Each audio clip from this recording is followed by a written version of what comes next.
Hello ladies and gentlemen, boys and girls, my name is Marcus of the Rodent. Welcome back to my channel, welcome back to my humble abode. It's only humble here because of you guys, by the way, so I just want to say thank you. You guys are making this abode very humble recently. We are at 4,500 subscribers right now. I cannot believe that. It is actually mind-blowing. Can we hit 5,000 subscribers by the end of June? Could we do it? Can we hit 500 subscribers by the end of June? Maybe? Share it with your friends, let me know. Fact of the day is almost 90% of sloth fatalities happen while they are pooping because it takes them so long and they only do it once a week. This guy Nico has hit me with 2 amazing animal facts. Keep the animal facts coming, Nico, I love them.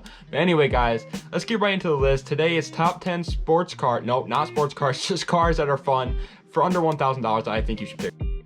Number 10 is the 4th generation Toyota Camry, and really quick, I just want to get this out of the way.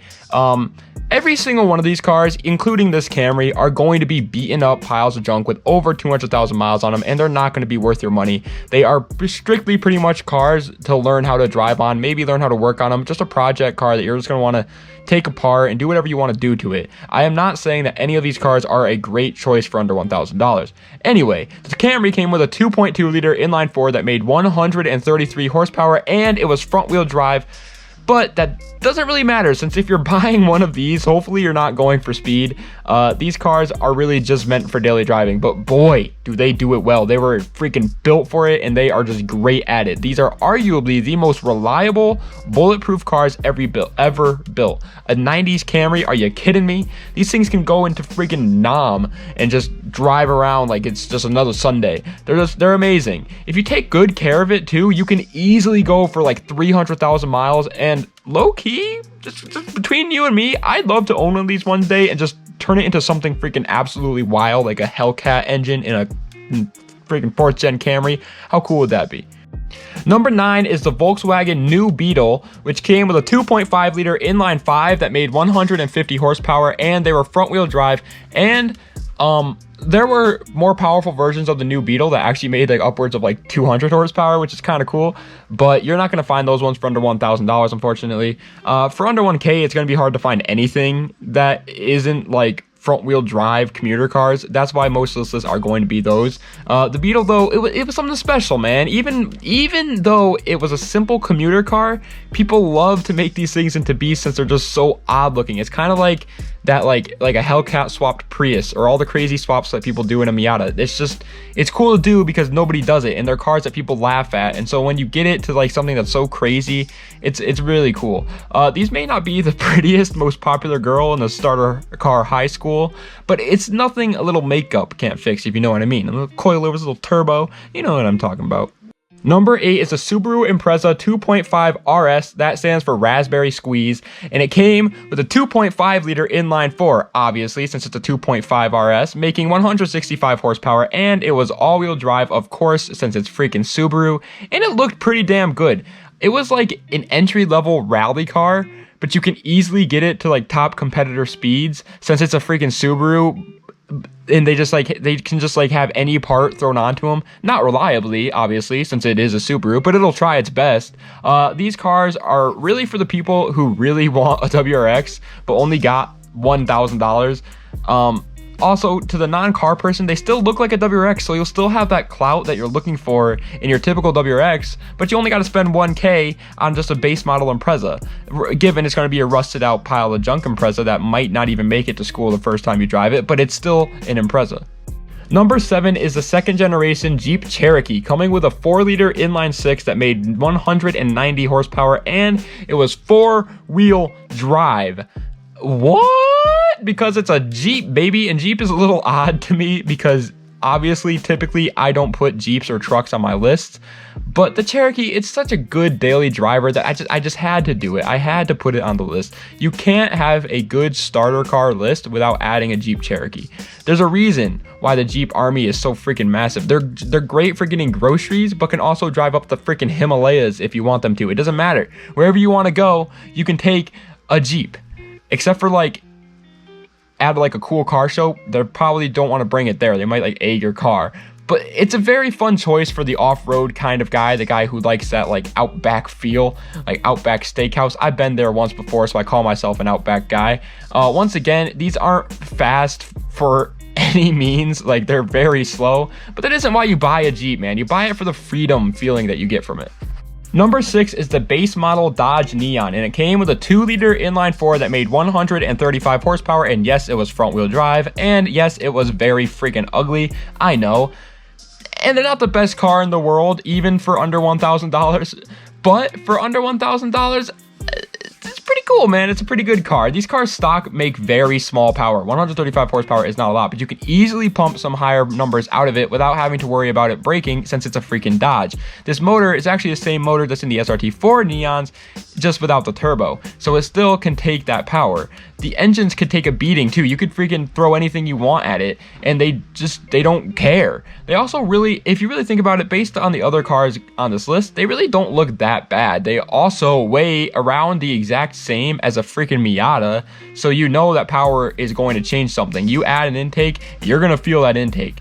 Daily drivability is great, reliability is great, and tunability is great, all for under $1,000. Number 5 is the Mark IV Volkswagen Jetta, coming with a 2-liter inline-4 that made a whopping 115 horsepower, and you might want to be careful driving one of these because they got some get up in them. It was also front-wheel drive, and I know you want the 1.8T never lose, but unfortunately those are they're a little more than $1,000, but that's okay, since if you are getting a base model Jetta, you're probably not trying to win any races anytime soon, and if you are, I got some bad news, man. It's not gonna happen. I'm sorry. But in all seriousness, this car, it's great for daily driving. It's a really good show car too if you do want to start modifying it. They make really good show cars. They look really nice once slammed to the ground with nice fitment. But just about every company made parts for them, making it also extremely easy to modify.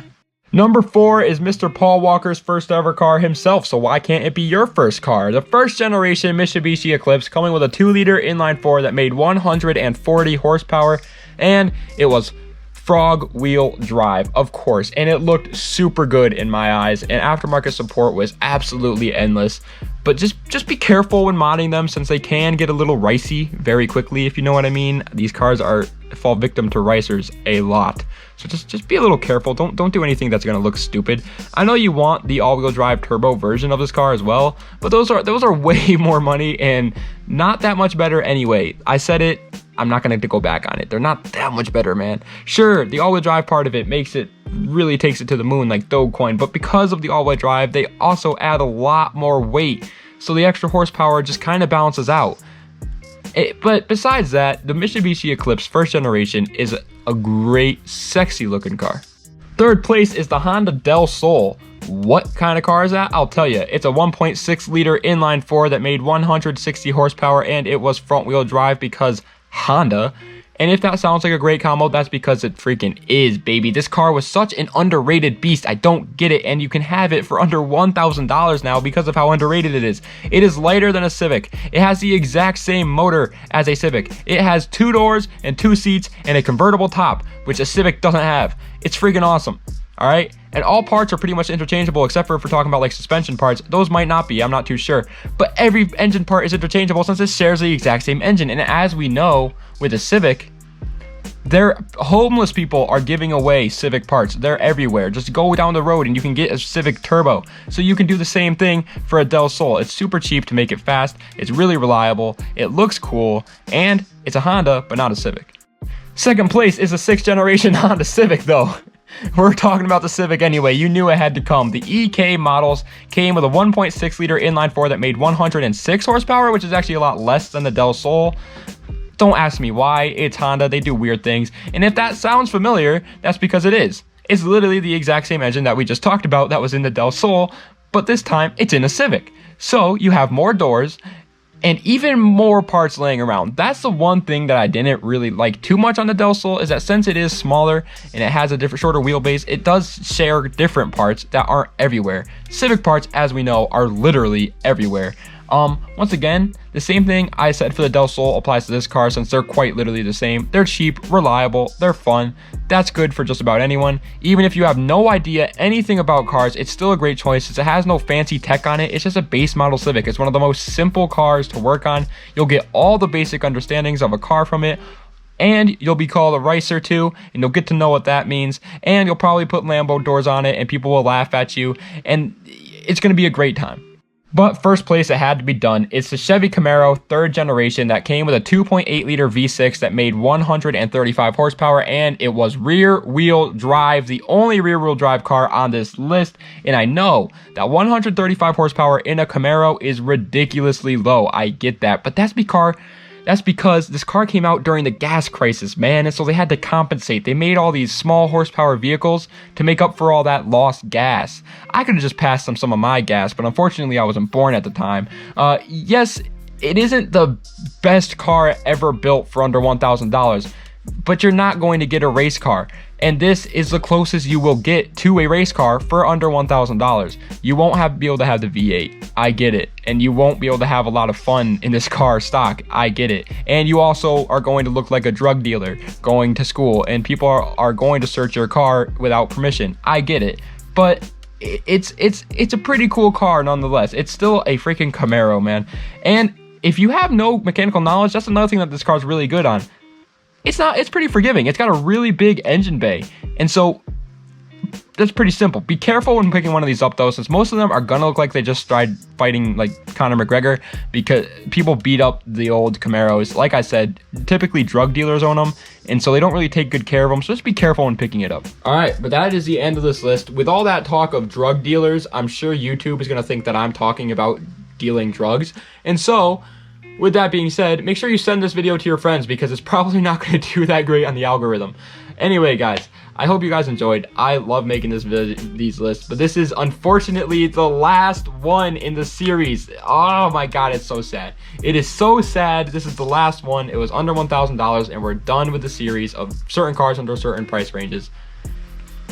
I don't know what to say. Thank you guys for all the support that I've got through it. We have gone from like 2,000, no, not even. We were at like 1,500 subscribers before I started the series, and now we're at 4,500. That is awesome. You guys obviously really enjoyed this series, and I really enjoyed making this series, because trust me, there are half of these cars I did not know were under the price ranges that they are.